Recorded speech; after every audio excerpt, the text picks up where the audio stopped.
As you start out any project, your site or space setup is very crucial for the ultimate success of the project. Today here at Divine Family Farm, we are talking cage setup for albino rats.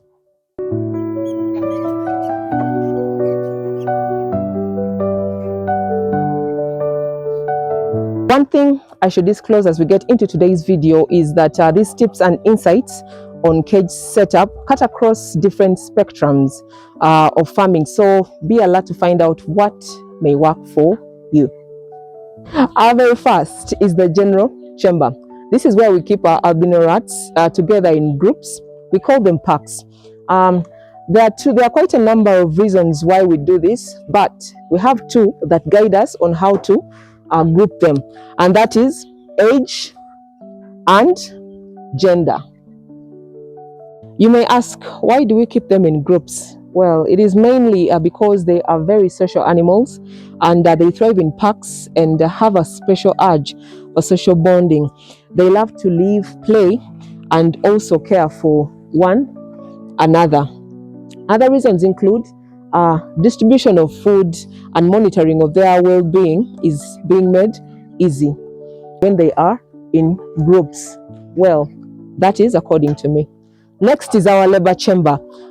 This is where we isolate our expectant mother rats to give birth.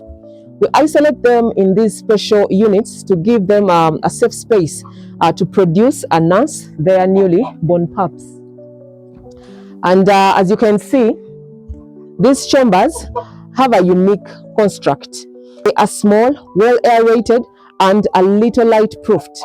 This is mainly because rats feel safe giving birth in isolated, dark spaces. You may have a number of questions on when do I get the albino rat from the general chamber to the labor chambers. You may have questions on what's the gestation period of the albino rat? How long do the pups take to grow? All those questions will be answered in our future videos. But for now, we are mainly talking about cage setup. But for now, let's move on to our nursing chambers. This is our nursing chamber. After the mothers have given birth and nursed their pups for a while, we move them to a joint nursing area where we can easily monitor their feeding, their physical activity, and general growth. Keeping them in a joint area like this is also very important for the pups to bond right from an early stage.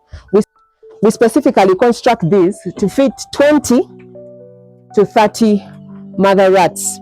These chambers are quite spacious, well aerated, and have a high top.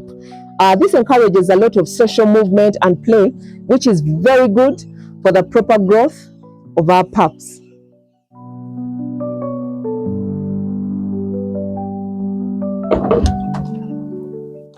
One thing I should not forget, it's crucial to always have an isolation chamber where you keep the sick and injured albino rats. It's helpful and important to quickly separate the injured or sick albino rats to avoid any further negative effects.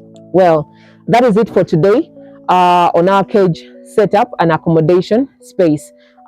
Tune in into our next video for more small space farming.